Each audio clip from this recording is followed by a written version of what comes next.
everyone, and thank you so much for joining us today for our Real Talk episode.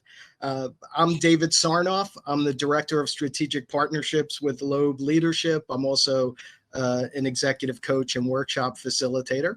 I'm joined today by our expert panelists, David Robert, Joy Stevens, Dr. Michael Burchell, and Dr. Fritz Gillette. Unfortunately, our regular panelists, Taurus and Rini, were unable to join us today. For those of you joining for the first time and don't know us, Loeb Leadership is a certified woman-owned business. We're a management and leadership training and development company, and proud to be certified women-owned. And please reach out to us with any questions at loebleadership.com. So as most of you know, we spend several weeks planning our sessions in advance, and I was in the process of doing that. And then lo and behold, I'm scrolling through the New York Times and I come across a guest essay by Jesse Singal. And the title really captured me. And I feel remiss if we don't use this opportunity today to respond to this essay. And I encourage all our attendees, if they want to comment in the chat, please feel free to do so. We would love to hear from you.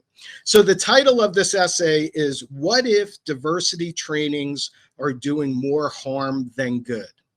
And Jesse Singal goes on to say, in my words, in my opinion, that DE&I training and programs in organizations are more apt to fail than succeed. And one area where I do agree with the author is that when programming is mandatory and it assigns blame to the dominant constituency in the organization for societal problems or for organizational disparities, in my opinion, that's not my approach to diversity, equity, inclusion programming. But where I think this essay falls far short is that it overlooks significant studies and evidence and reports where organizations like McKinsey and the Great Place to Work have found diverse teams are the most innovative teams, the most productive, effective, and efficient.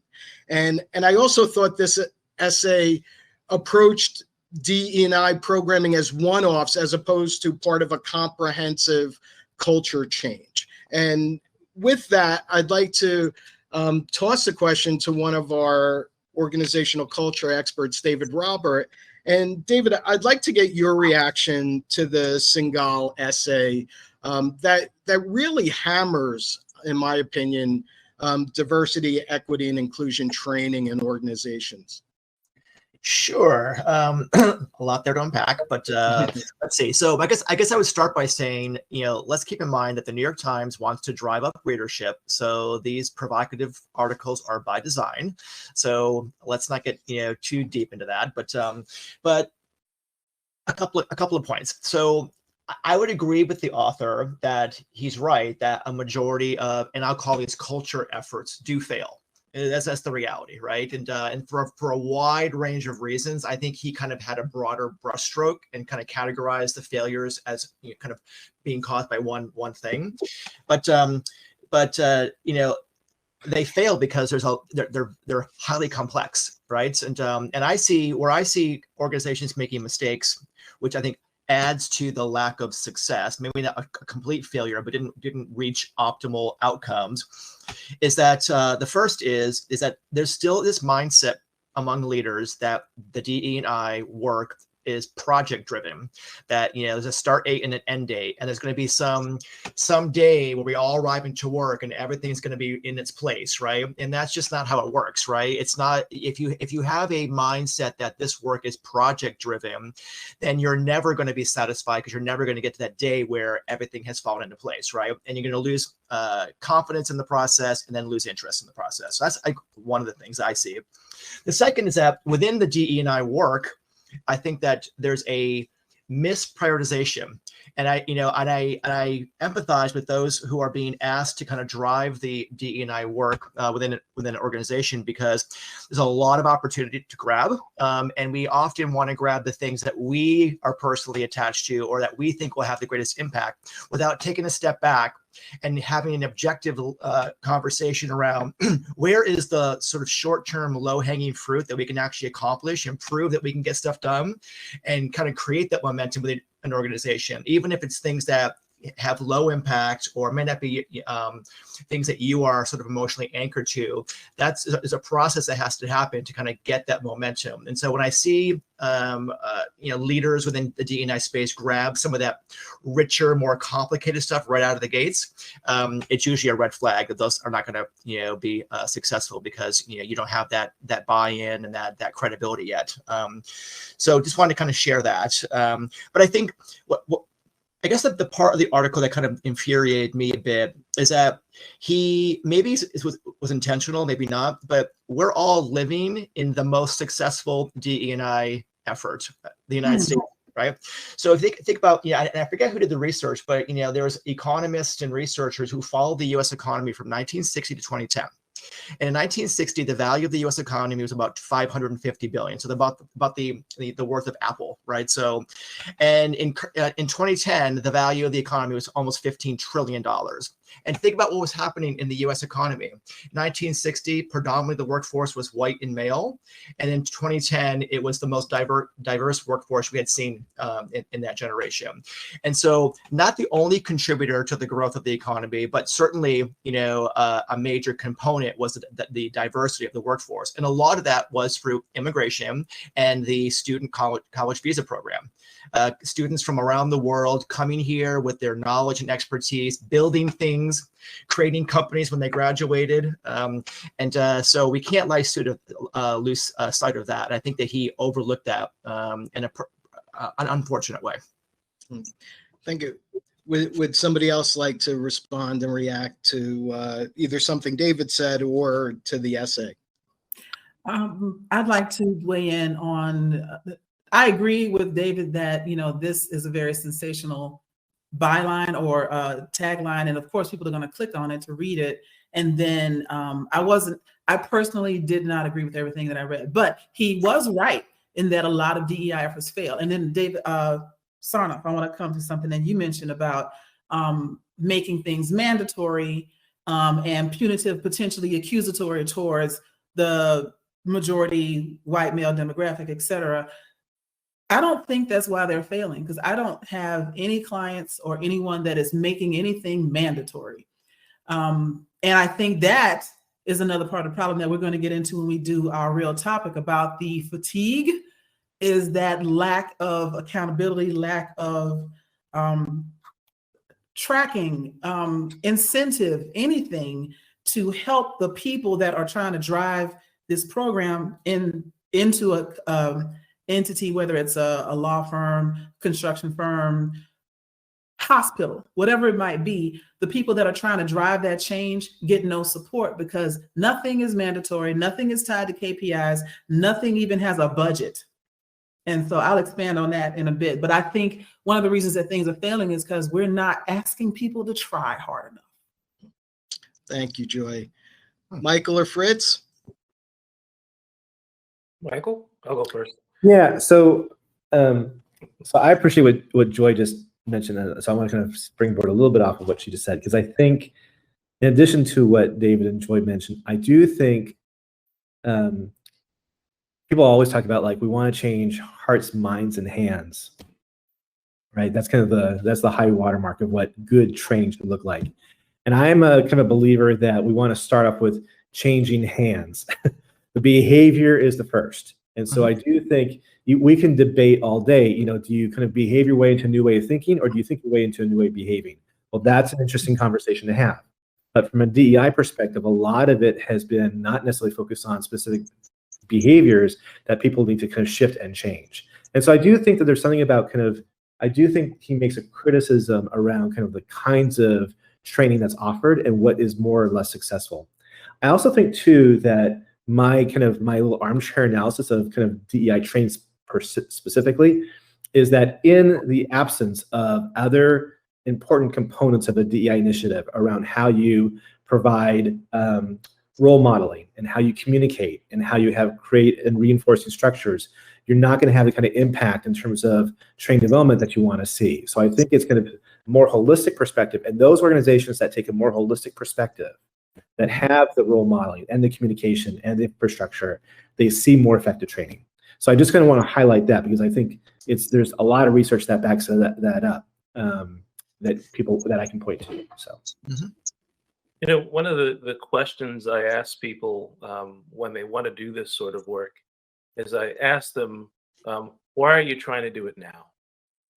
What made you step to the fore, call us to inquire about doing this work, any kind of work, from workshops to seminars to listening groups, which I often am leading. And you'd be surprised how many times they're doing it because of extrinsic reasons about what's happening in the world that's pushing them. They're pushing them now. We just had the pandemic. We just had a few years of protests. We've had a few years of a lot of things going on. And I'm always worried that someone who is responding to an external or extrinsic motivator, they're not going to be able to stay into the commitment of doing this work. And this work is complex. It is hard. It is not short term. It is long term. The article, I think if the article is critiquing historically a lot of one-off checkbox approaches to this work, then there is a lot in there I could agree with. But I know that the work we do, a lot of times people are calling us for the DE&I stuff, but really we get into the deeper history and the weeds with them to understand the culture and the history of their organization, so that we can weave that into not just a DEI initiative, but a culture initiative and an organizational initiative that can really change things. Now, I'm a psychologist, so when you think about the idea of, you know, what a psychologist does, we are into hearts and minds, emotions and cognitions, but psychology also started on behavior and actions. And putting it all together, that has to be about what we do, turning the talk into the walk, and gaining the commitment by trying to get people to feel the intrinsic motivations for doing this. We know it's January 23, and how many of us made New Year's resolutions that we are not keeping up with? And why are we not keeping up with them? Because some of them were made because, oh, that's a good idea to do that thing. We know that willpower does not last. It's a short-term thing. We know that we have to find deeper intrinsic reasons for doing the stuff we do. And I think if we can do that around this work, I've had mandatory sessions with people where they were mandated to be there. I spend the first part of the session helping them find an internal reason for being there, even though they were told they had to be there. And those sessions go much better. Thank you so much, Fritz. And that is a nice setup to get into our advertised topic of, you know, how to keep the momentum going of diversity, equity, inclusion programming in your organization. And, you know, you, Joy, and I have been involved in engagements where we do hear back from stakeholders that speakers are great, the workshop was great, and then we leave and nothing happens. You know, it's just a hamster wheel, and we hear a lot of less talk and more walk. And how do we convert this programming into actionable items or observable actions that are moving the ball forward?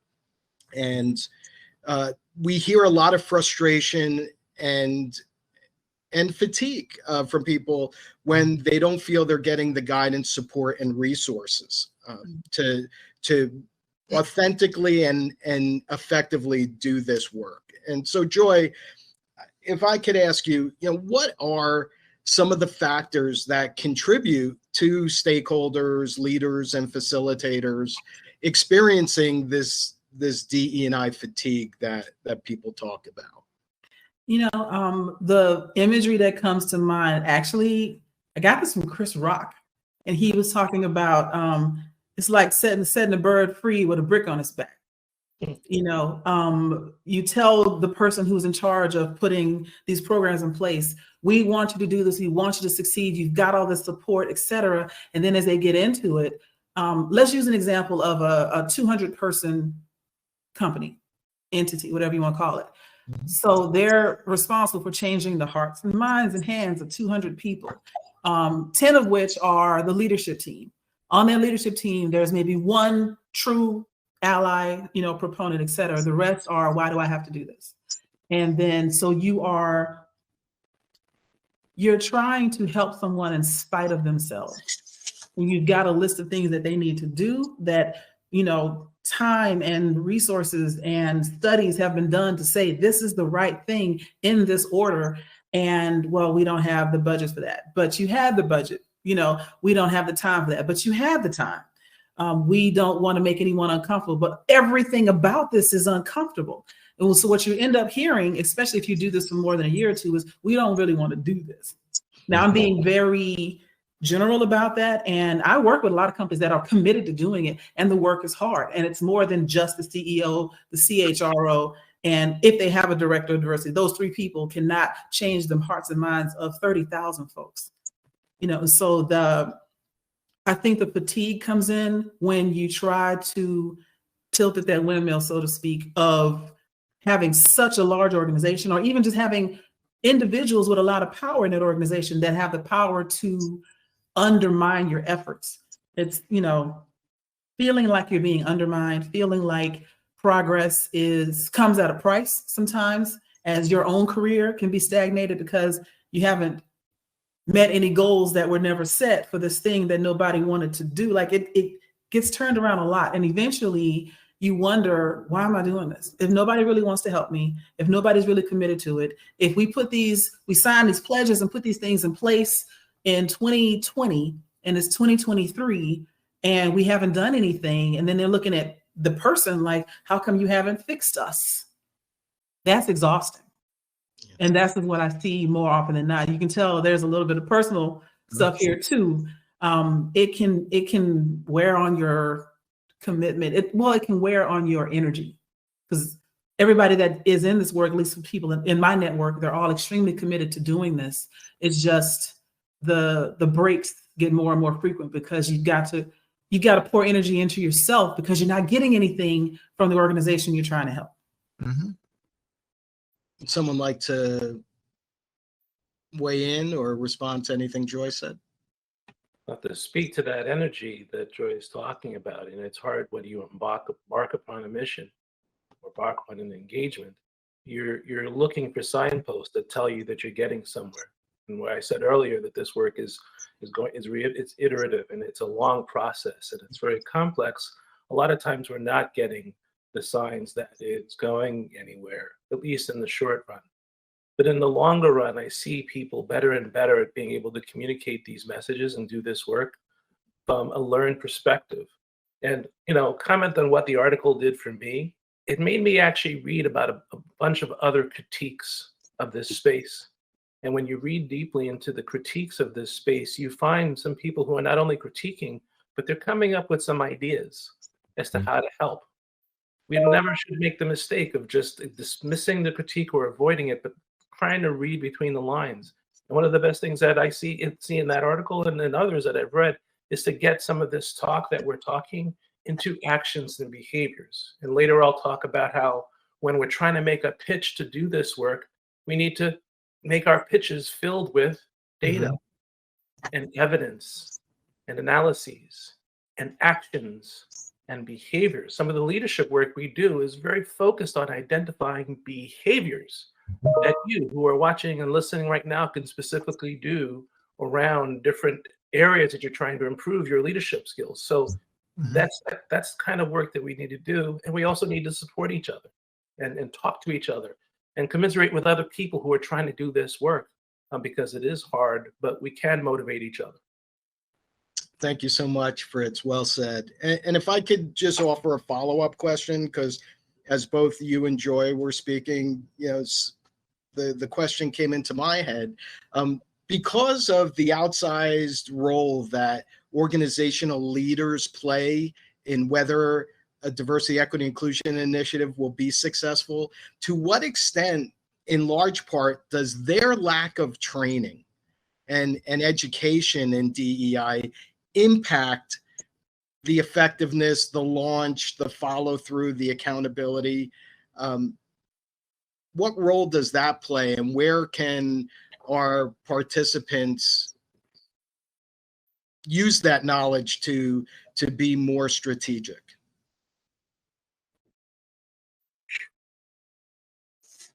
Yeah, I can jump in. Sure. I may kind of indirectly answer your question, David, but so the conversation needs to evolve with the work, and oftentimes we get stuck having the same conversation that you would typically have early on in the work. What are our opportunities? Where do we start? Right. As this work develops, the conversation needs to evolve and mature as well. And I'm not sure if, even if we do it often enough, it's like, what have we learned so far? How has that helped us, right? And how do we collectively push ourselves, to that next phase, that next step? And I think we're looking for other people to kind of like serve that purpose, and we could actually start initiating those conversations, with our peers. And I don't, again, I would love to hear from folks on the call, but I'm not hearing that from clients, that the conversation and the tone of the conversation is shifting at the pace it should be shifting in order to keep the focus in the right area, right? So if we talk about motivation and collectively kind of pushing ourselves into that next phase, part of that is through how we actually engage each other through language, and I think that's not happening. And somebody did share a comment. We have a couple comments. One person said, many have started DE&I because of the reasons that the panel suggested. And there is so much more to DE&I than checking a box. We have brought in a third party to discuss, evaluate what our firm can do better. Everyone has been given a voice. We have a lot of work ahead of us, and many of the sessions were raw. Agreed, it's ongoing. We have already made changes per some of the suggestions. Now that sounds like, kind of a roadmap for how an initiative should take place. Michael, any thoughts or comments? Can I shift our conversation slightly into kind of thinking about kind of expectations and outcomes? Please do. Because I think these two things are kind of tied in my little head, right? So in my little head, an organization cannot do what the leadership team won't allow. Mm-hmm. Full stop. And so square one, if you're going to make change with DEI issues, there has to be a conversation at that executive level.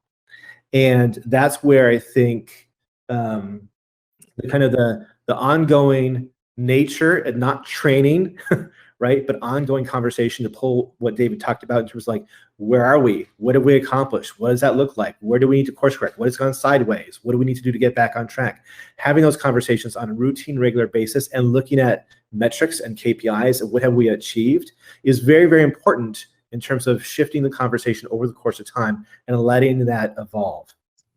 So this then connects to this other kind of thing that, I think I've been thinking about, and that is, how do we kind of set expectations for kind of goals and outcomes? And I think that in some ways, kind of goals and outcomes are a manifestation of what kind of the executive team will be able to kind of rally around. Mm-hmm. And quite often, I think one of the things that is fatiguing for a lot of DEI initiatives or CDOs is when we have this stuff and we actually don't have that alignment and that support from the executive team.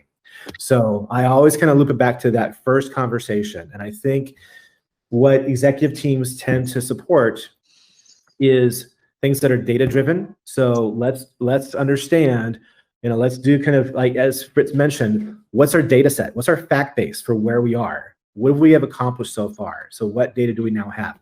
And that can be taken in a lot of different ways, but there could be assessments or there could be other kinds of data that we have from recruiting and hiring and retention and so on and so forth. But what data do we have?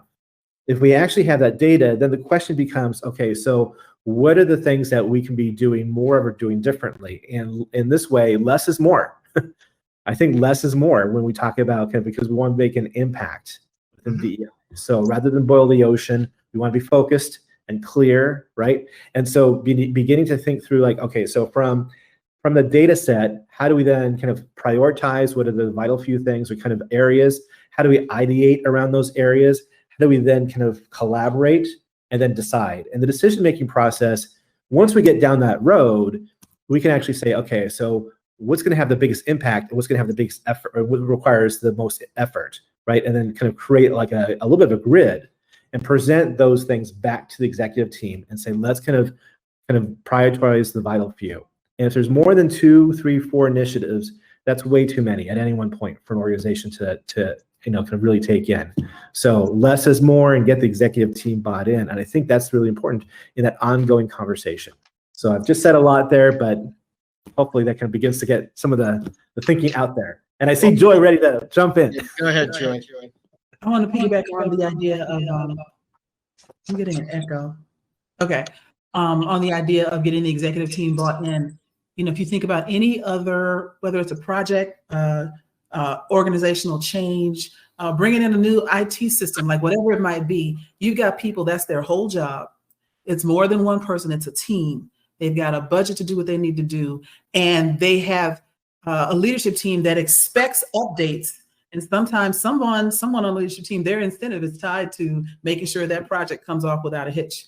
I don't see that same level of infrastructure when it comes to, more often than not, I'm not saying I never see it, but more often than not, you don't have a group of people where beyond the director of diversity, it's not anybody else's job. There's no team to support that person. The budget is always iffy. Well, we don't have the money to bring in a speaker. We don't have the money to hire a consultant, et cetera, et cetera. You do this on your own. And then there's usually a committee of some sort, not knocking the committees. They are absolutely necessary. But when you have a committee of people who are already at 100% capacity with their day job, the time that they are allowed to spend, especially if they're not billing hours there or it's not a part of their personal KPIs, this all becomes extracurricular activity. It's a voluntary job or a hobby, however you want to look at it, which is easily discarded when we have to tighten our belt, when numbers don't come in where they should, when our year-to-date results are below level, et cetera. The first thing to go is all the people systems. I'm not even talking just DE&I. Usually the people systems are the first things to get cut when we start needing money, right? So I think one of the issues that we struggle with as DE&I people is that one thing: who's responsible for this and what are we tracking? You mentioned data sets. I want to touch on that as well. There's plenty of data. There's plenty of empirical data out here in the internet. Google is good for something sometimes, right? But above and beyond that, a red flag for me in my own business is if someone comes to me and they don't have the data and I suggest to them ways to collect it and they don't want to do those things, then we don't have anything else to talk about, because you don't even want to know where you are, which means anything you're going to do from that point on, I can't tell you why it's important to do it because we never set up front that it was important based on data. So you're absolutely right. And so any company that doesn't want to know also doesn't want to do. And that can be frustrating if you're in that company and you're trying to get something done. Well, you're getting applause and thumbs up, Joy, for everything you say. And if I could just follow up on something you and Michael discussed, and then let David and Fritz weigh in. When you talk about KPI and metrics, those tend to be different things to different people in different organizations, and sometimes I get confused around this because I think it's an important but complex area. Can you both give some examples of KPI and metrics that you would want to see in a professional service firm, like a law firm, in a nonprofit, in a manufacturing company? Mm-hmm. Yeah, the first thing that comes to mind, because my background is corporate America, manufacturing and engineering, et cetera, is that's why I asked it. What does your supplier diversity look like? What percentage of your suppliers or your vendors are historically underutilized businesses? What percentage of your leadership team has taken the voluntary training that's available? Even if it isn't mandatory, how many of them volunteer to sit through a class on unconscious bias or a class on allyship? What percentage of your incoming freshman class, like say if you're hiring, what percentage of that group is representative of the demographics in your area? You know, I live in Atlanta, Georgia, and if your freshman class of new people coming in is not at least 20% people of color, how did you even do that in Atlanta, Georgia? You know, where are you looking? I think, what are your recruiting efforts? What, not just at the entry level, but also at the executive level, because, and this is a personal pet peeve of mine. I'm speaking only on myself right now, but one of the things that aggravates me when I hear it is we want to improve our diversity representation, so we're going to start going to HBCUs. That's great, but that also means that doing just that one thing, you will not have anyone in your leadership pipeline for the next 20 years. So what you're telling me is we understand that today we need representation at higher levels, and we're going to put something in place to get that in 20 years. Yep. Yeah. If I can jump in too, I think that Joy is absolutely right on target. So there may be some language, clarity, right? So there's what to measure, right? So the metric is hiring or representation or development or advancement, right? So those are the metrics, kind of what is that we're trying to measure? And you can kind of think through what the definition of that looks like. But then the KPI is the target. So if we're looking at, hiring, we actually want to hire, 40% more women in our collective base, right? In terms of pass through to the next level of, the interview process.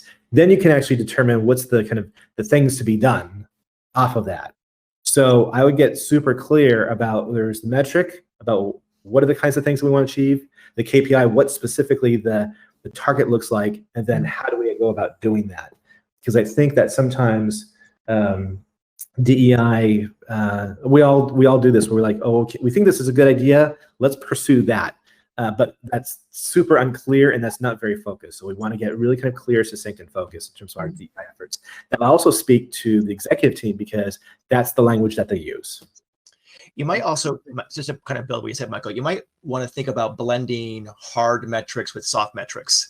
So you could have the most unbelievably inclusive recruitment strategy, but if it's not communicated in a way that actually resonates with your people, you might not move the needle on their level of engagement, the level of, a sense of belonging, right? So, and that's easy to capture on an annual, survey or annual engagement survey, how people feel about, a sense of belonging at the firm or at the organization, the degree of happiness they have, and I would say we're big on trust as well, right? It's hard to trust an organization that you feel is inequitable. So those things, you can't lose sight of those as well. I comment on soft metrics, also known as qualitative metrics, in terms of asking people how they feel about things and their level of satisfaction. Do they feel like they're being listened to? Do they feel like they're a part of the discussion with all the changes the organization is trying to make? These are important things to check into. Remember, the hearts and minds are tied to bodies that have hands and legs and feet and actions and behaviors, and they go hand in hand. As a psychologist, I can tell you, we can tell people about behaviors, but if their conscious cognitive understanding of those behaviors aren't connected to an inner, less tangible or soft factor, we won't get where we want to go unless we're able to tie those two things together. And one of the things that organizations forget to do after they've launched initiative is to come back and check in on the well-being, the health and well-being and the emotional well-being of their people. And there are ways that you can qualitatively assess that on a quarterly basis that shouldn't cost much. Yep, that's right. I want to say, David, if I can just make one more comment, going back to the fatigue piece of the conversation. Please. So this may seem kind of radical, but why not giving your head of DE&I a seat at the table from the very beginning? So rather than being a guest of the executive committee, make them a full-fledged member of the top layer of the organization that's making strategic decisions. I mean, look how long it took HR to get a seat at the table. And I think I can't think of an organization who could look back historically and say, wow, I wish we had waited longer to bring HR into the conversation from a strategy standpoint. Of course not. I mean, I think organizations realize, wow, that was a huge miss, right? And I still think that, again, I'm generalizing, but there's probably some truth to it, that DE&I does get tucked under a layer or two below where the actual decision making is happening. And if they had a seat at the table, they could put some of these things, they could put some of these unnecessary fires out early on. They could actually raise the alarm, like, hey, I think we're going off the rails here a little bit, or losing focus. And if that's not happening, that's a real missed opportunity. And think about what happens with that seat at the table. If you are chief diversity officer, the chief by itself means you've got direct reports, you've got a team of dedicated people. Everything that I was mentioning earlier should come with that seat at the table. So I'll ask the panel, putting on my executive coaching hat, what would stop an organization from doing just what you suggested? They don't want to. It goes back to what Michael said. Right? So an organization can't do what the leaders don't want it to do. I think so this is so interesting and so timely, because actually last week I had a coaching call, David, with a chief diversity officer of a health system. Well, actually, yeah, of a health system. And they're going through a reorganization right now. And so, they part of the reorganization is actually combining health groups into a larger health system. So, so not just kind of like the chief diversity officer for several hospitals in one system, but now merging systems, if that makes sense. Mm-hmm. And so he was having a hard time. So he actually is at the executive level for his health system, but there was no attention being paid to when this new organization forms with multiple systems, is there a CDO at that level? And he's like, hey, how do I keep myself out of this conversation? Because I feel like I should be there. But secondly, like, how do I actually talk about this with a CEO about this, right? So I think, so David is actually kind of right on target around, like, it's not simply just about like the value that diversity brings, but then raising that up a level. If you're going to participate at that executive level, what is it that that leadership is missing? So people are maybe familiar with the Johari window, right? What is it, the blind spot? What is it that the organization is missing if we don't attend to this? And what's the lost opportunity? And so the conversation that I had with my client, my coaching client, was like, let's identify those things that are actually missed opportunities and lost opportunities if you don't have, or if there's not a seat at that table, right? And then what does it say to the rest of the system if diversity is not at that level? Right? It's not being valued in quite the same way. So let's talk about that. So I think that becomes part of the conversation that needs to be happening: values and messaging, and how we then communicate that more broadly. Yep. And if I could just go to a question in the chat, the attendee says, earlier the panel mentioned that DE&I is causing a divide. Can we expand on that? Well, look what's happening in our society. I mean, organizations are just microcosms of our, the societies in which we live, right? So, and so if we see what's happening across the U.S. in terms of, the backlash around, this wokeness, and it's getting quite aggressive too. I mean, they're legislating, conversations out of the public space, which is really unfortunate. And although I think that most organizations have some guardrails to prevent some of that from seeping in, it's not completely avoidable. And so I would imagine there are instances or situations where I'll pick on white people, where they feel uncomfortable and they may not want to. They may be more comfortable kind of pausing the conversation, putting a pin in it, right? Or in some cases, never get back to it. Yeah, or digging their feet in, and kind of digging their trench out and kind of and going all in, right? Rather than saying, "Wow, that made me uncomfortable. I'm not entirely sure I understand your perspective. Let's grab lunch and let's start the conversation. I'm curious about this, and I need to know what I don't know." Right. So, and I think those conversations aren't happening enough. And often those conversations aren't happening enough because people get anxious. So before I said people don't want to, often people cognitively want to do things. They want to make things better. They, think it's a good idea, but on a deeper level, there may be inherent anxieties. I work sometimes with families where they haven't talked for years. And then I come in there as an interventionist and I get them talking, and they sometimes walk out in more conflict than when they started. And sometimes they go, what's the purpose of having all this talk? Well, the divide was there already. It was underneath the table for decades. Some people say it was even longer.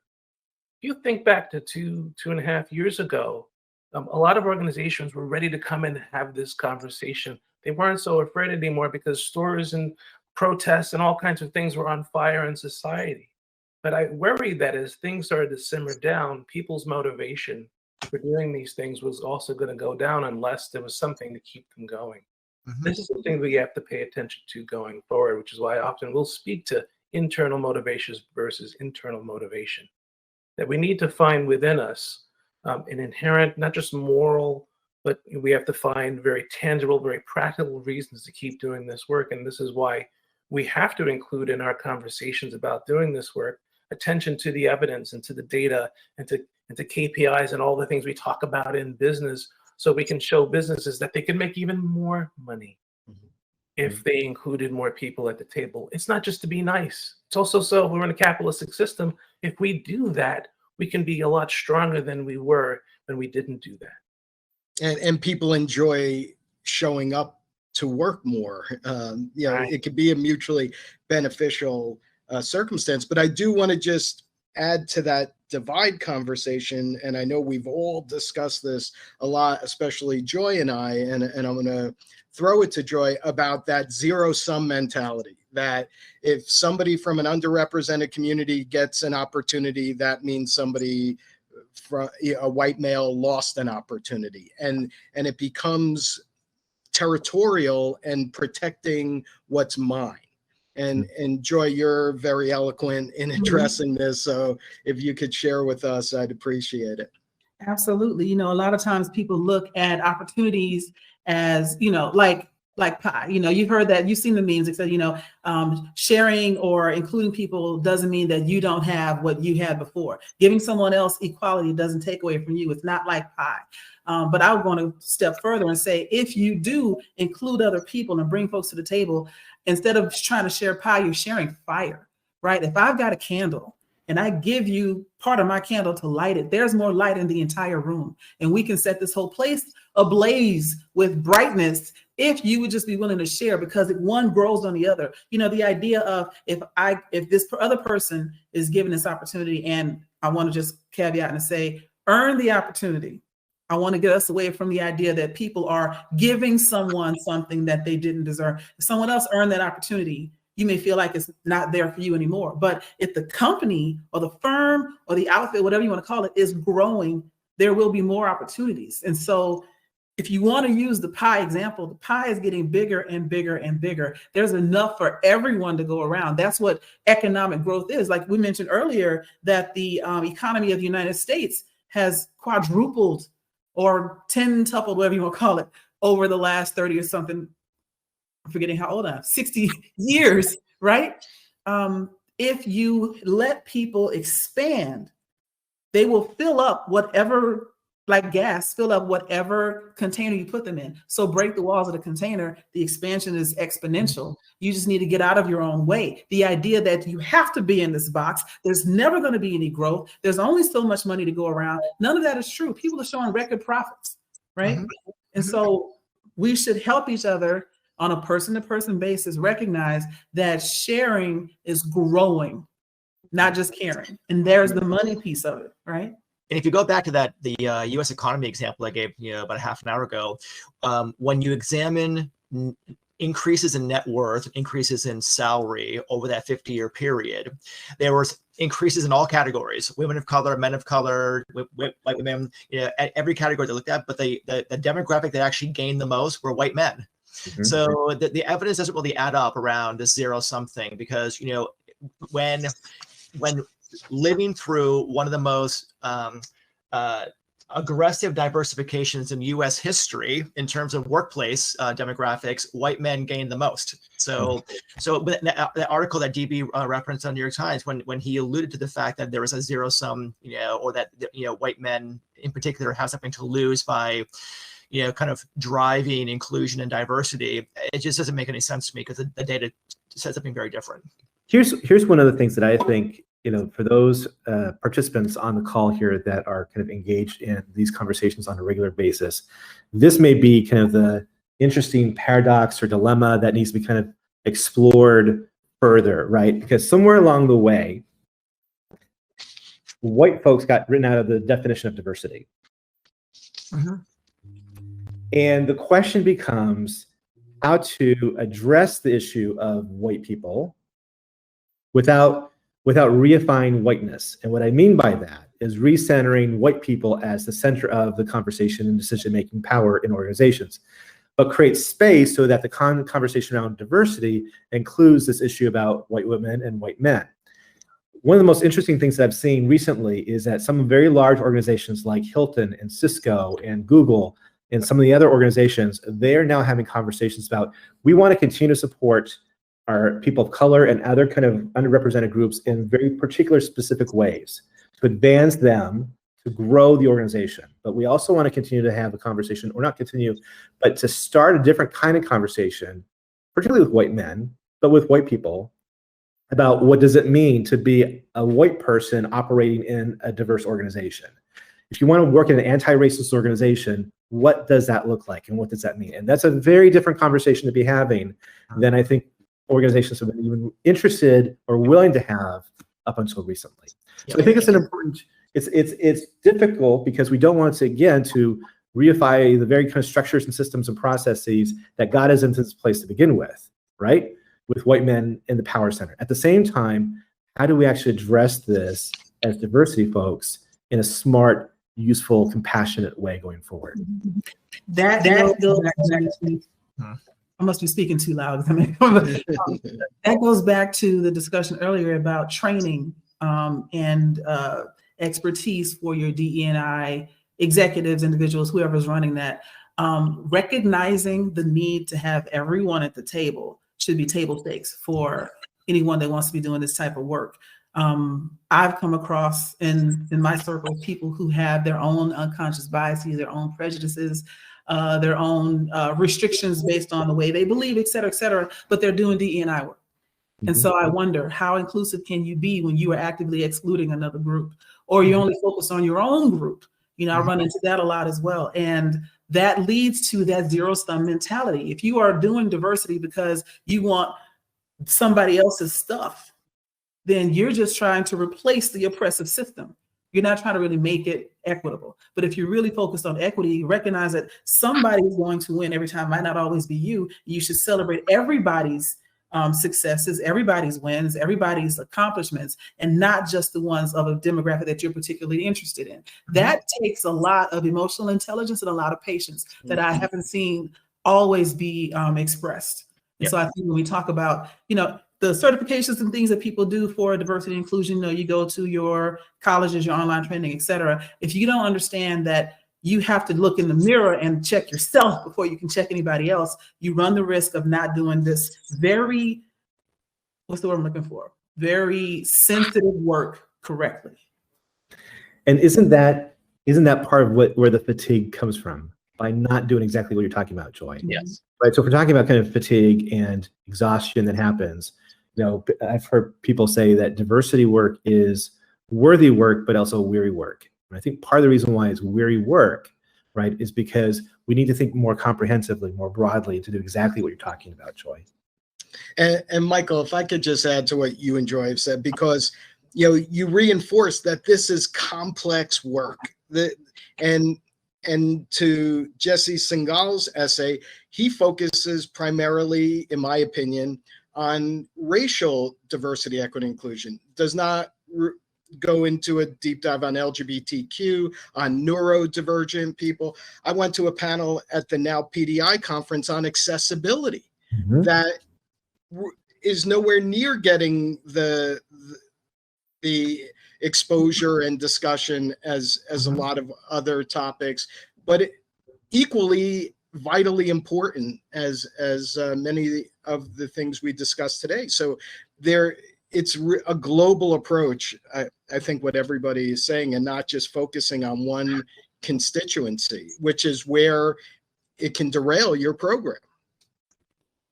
I get energized, one, by these kinds of conversations, by the way. So I love being on the panel. And I work with the people that are on this panel, and we have these conversations on a regular basis. We may interact with a client or to work on a new project, and we talk about the stuff that is not only coming up with the client, but really coming up within ourselves. We give each other support. And I encourage you, if you come to these sorts of things and you listen to this information, we are available to talk to, and other people who do this work are also available to talk to. I like to highlight that when things are going well, when I am not de-energized, it's when I am doing just what I'm talking about right now, which is communicating, speaking with, and working with people that have different ideas from I, and we're working together to crowdsource our ideas together to do this work. No one person has it. We all need to work together. We need to continue to tap into each other's motivations and learn about each other's motivations in doing this work. And thanks so much for that, Fritz. And if I there's one question that I definitely want to work in before we conclude today, and I encourage attendees to please submit your questions. If we don't get to them on this panel, we will email a reply to you. We constantly read about a looming economic downturn. We hear layoffs in technology and law and in other industries. And I saw that there was an article in Essence magazine, and the title was "Tech Companies Are Quietly Defunding Diversity Pledges and Industry Layoffs Are Hitting Black and Brown Workers Hardest." Mm-hmm. So in light of a limited amount or a finite amount of resources allocated to all programs and initiatives, and there's competition from other leaders within an organization to have their programs funded, what would you advise people who are advocating for resources and support for their diversity, equity, inclusion initiatives while they're competing with other initiatives? Okay, so remember I mentioned earlier, when you don't hit your numbers, people or systems is the first thing to go. And so I think that's what we're seeing there. But I also think, I want to say it was to Fritz or maybe Rochelle's point around what does diversity even mean to different entities, couching it as, just helping people of color or helping Black people get into this environment that misses so much around what diversity really is. And I think if you look at DEIB, diversity, equity, inclusion, and belonging, if you're starting to get pushback on, setting aside money for diversity and equity, focus on the inclusion and the belonging, because they are more general topics. My preference there is the idea of the concept of psychological safety. Because if you can reach or achieve or even start working on psychological safety in a company, inclusion will follow from that. If everyone feels that they are able to belong, to ask questions, to not get punished if they make a mistake. If everyone feels like that, you're trying to create an inclusive environment. You can back your way into diversity once everybody feels connected.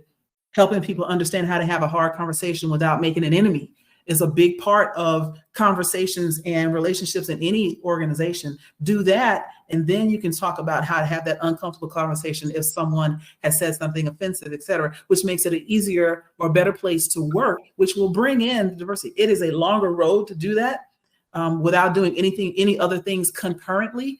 But I think focusing on the quick win or the easier path of the inclusion and belonging through concepts like, it doesn't have to be that, but concepts like psychological safety can also, there's a lot of data there. There's a lot of organizations that are pushing that.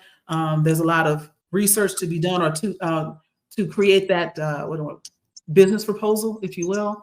And you can probably get funding that way faster than saying that you want to create a diversity program, but potentially having the people that you're pitching that idea to here, I want to put some Black people up here. Like, the way people hear things can differ. But if you say, I want to focus on a psychologically safe environment, that's good for everyone, right? And it gets a little bit less resistance. But at the end of the day, you still got to have a leadership team that is willing to invest in people programs.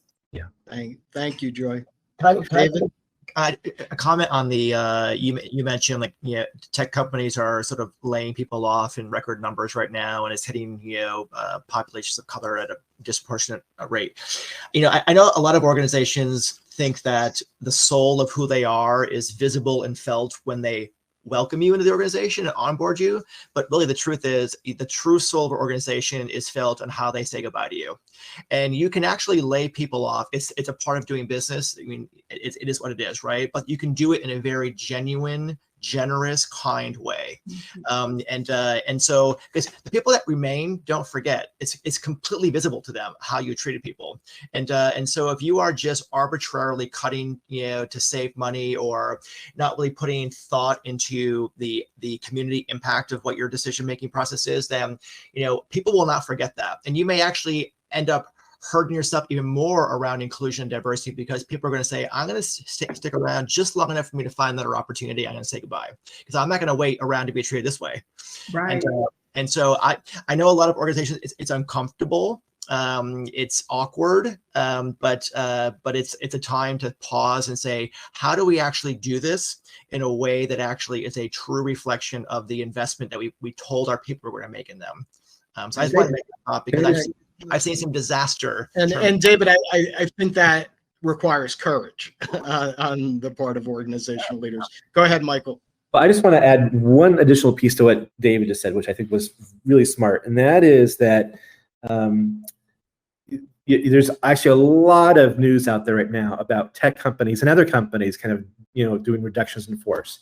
And I take a slightly different tack than David. I think it's lousy business, but if you have to do it, and I think David would agree, then you want to do it kind of compassionately and carefully in the way he did it. I think one of the things that has really gotten into a lot of organizations into trouble is that they're not doing enough study up front before they make the final decision about the different impact, right? And why. And so the question that if you're in a leadership role in an organization, you need to be asking before we let folks go, let's kind of put it all together. How are we making decisions about who we let go and reduce the force, right? What's our criteria? Two organizations I'm working with right now, one has gone through this incredibly, very focused process around like, okay, so is it based upon our evaluations, performance evaluations, and based upon that, is it having different impacts on different groups within our organization? Either location or job role or underrepresented populations. They've gone through that whole process before they kind of identified, okay, who are we actually going to go ahead and do a reduction in force with? That was smarter process. This other organization, of course, I wasn't necessarily involved with the organization when I came in, but they basically like, okay, we're just going to go ahead and randomly like just let all these people go. And they did, and the impact on underrepresented populations, and they shot themselves in the foot too, because it wasn't just people of color or women, it was also job roles, and they were letting people go that they actually needed. So, so you really need to be thinking about this super carefully and really thinking of it from a DEI lens. Thank you so much. This is real cool. We talked about how complex all of this is. If you think about our comments earlier around looking for talent, racially different talent, and having it at those entry levels, and then when they do a layoff, a lot of entry level stuff gets cut. You just cut the talent. You spend so much time recruiting, and it looks like it is a bigger impact on Black and brown people because they are at a higher percentage level at those lower levels in the company. So it all feeds on itself. And as we're coming up on time, I want to be respectful of our panelists and attendees. If we could just go around and give a brief takeaway or comment as a result of what I thought was an enlightening, insightful dialogue. Fritz, can we start with you? Something that stood out. I want to again acknowledge that this work is long, and it's a long iterative process, that it requires us to be committed, but collaborative, for us to look at this from many different angles, from the critique, or we started with the article, to talking to each other amongst us, the people who do this work to keep ourselves going, to practice, as David Robert mentioned before, talking to each other about what we've learned and sharing that with one another so we can keep driving the process forward. Thank you so much, Dr. Burchell. I apologize. So, I love working with the colleagues that I see on this panel. All the folks that you see on this panel are committed, caring, passionate, and expert in this space. They do a lot of important work. And I think, it does require sometimes some outside-in thinking around how to address issues of opportunity, of fatigue, of challenge, right? And it may not necessarily be the folks on this panel, but I mean, there are lots of people and organizations that are engaged in this work. And so to kind of make sure that you're reaching out above and beyond kind of your own world, but to kind of connect with others like the folks on this panel or others similarly situated, I think it's really, really important. Okay, thank you so much, Michael. And Joy, we'll go to you, but I just want to take note that while you got a lot of applause and thumbs up, I think for the first time I saw a triple bullseye archery emoji. So hats off to you on that. But please share your takeaway, Joy. Two quick things, as we're talking about, Michael, you mentioned how much you like working with this group. And I just did a quick number thing. There's 7 different types of diversity on the 5 people that you see here, right? So it can be done, and it can be done successfully. And I think we love working with each other. And so, here's an example of what it could look like. And the other thing I want to say, I want everyone to remember, or I'm going to paraphrase from educational division, each one teach one.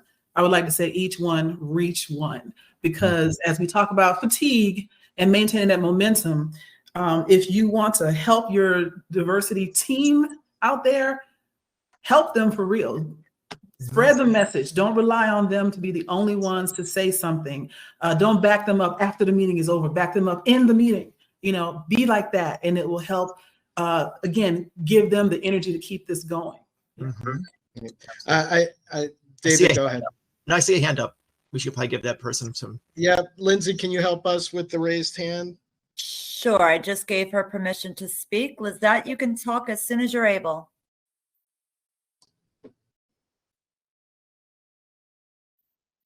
Lizette, you there? That was an accident. I apologize. No worries. We're always happy to hear from you, Lizette. Thank you. It's great to see you all. Thank you for the program. Likewise. Thank you. David, bring us all home here. Well, I mean, it's hard to follow, Fritz and Michael and Joy, but I would say that, be realistic in what, how long this work actually takes to see meaningful progress, right? I mean, I think of this work as being like a teacher. You plant seeds for future benefit, and so those who are trying to, criticize the process or poke holes in the methodology or the approach because they don't see what they think they should be seeing at this point. I think you have to push back on those voices because it's unreasonable to expect a fully blown maple tree because you planted the seed, last month, right? So, and I think oftentimes we don't call out those unrealistic expectations in terms of how long this work takes to actually yield fruit, right? So that's my big takeaway. Thank you so much, David. And thank you, panelists. I'm grateful for you being here today and sharing your insights and perspectives. It was highly educational for me. Thank you. And thank you to all the attendees. Our next session will be sometime in March. We will get the word out. Again, please feel free to follow up with us with your questions. Our emails are on the website, loebleadership.com. Feel free to connect and follow with us on LinkedIn. And I did want to get to an allyship conversation today. That will wait for the next panel, but so many other things to talk about. Thank you so much, and we'll stick around for a minute or two if people want to put questions in the chat. Otherwise, have a great rest of your week. And Thanks. Best of luck on your diversity, equity, inclusion initiatives for 2023. Indeed.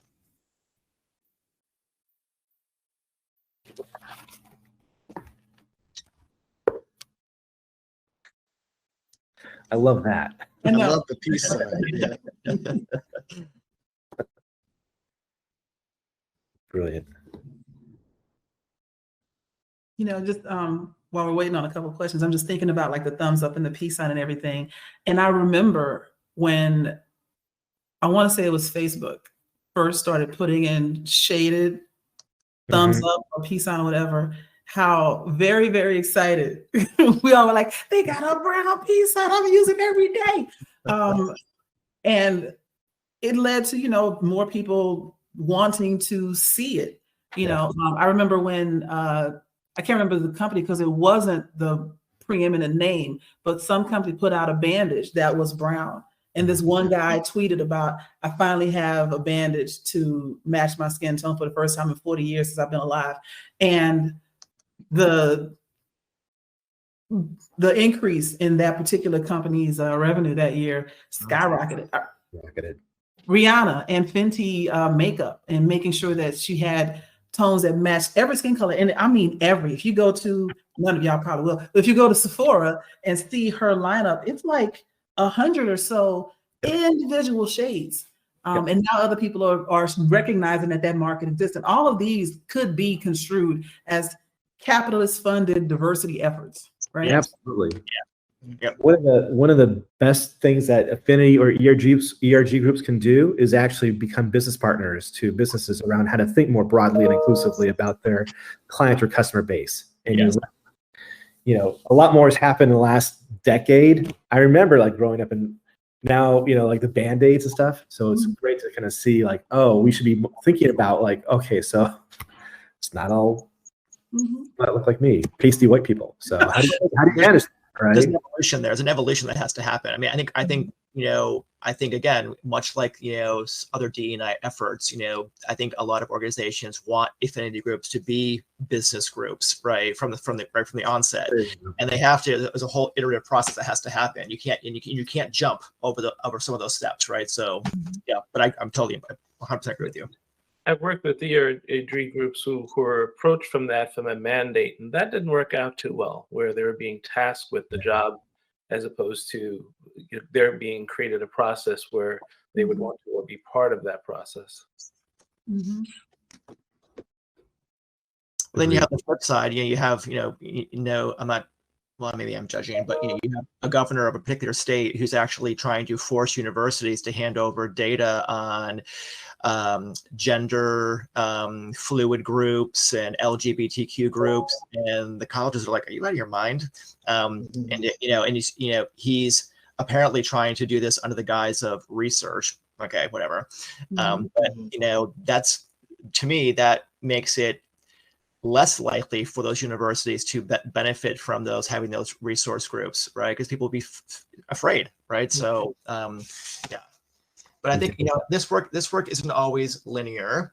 It rarely is, right? And sometimes 2 steps forward, half step back, 1 step to the side, another step forward. So which also adds to the fatigue. Yeah, that's true. I just saw you do this, Michael. I was like, exactly. You get a little forward, back, a little forward, and so depending on where you come into the game, if you're like, we're regressing, well, just hang on, because we'll go forward again. Right. Right.